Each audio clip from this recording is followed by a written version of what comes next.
Welcome back. In our last lesson, we whiteboarded the entire Kubernetes architecture. We learned about brain, the control plane, and the muscle, the worker nodes. Today, theory is over. It's time to get our hands dirty and build cluster from the scratch. Now you might thinking, why not just use Minikube or Docker Desktop? Those tools are fantastic for quick local playground, but they run a simplified single node cluster.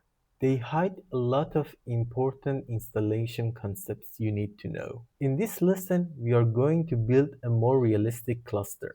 We will set up a dedicated control plane node and then join a separate worker nodes to it. The tool we will use to make it happen is kubeadm, the official command line utility from Kubernetes project that helps you bootstrap your best practice cluster. Our entire process installation follow three main steps. First, we initialize the control plane node on our dedicated master node. Second, we will install the pod network, the CNI.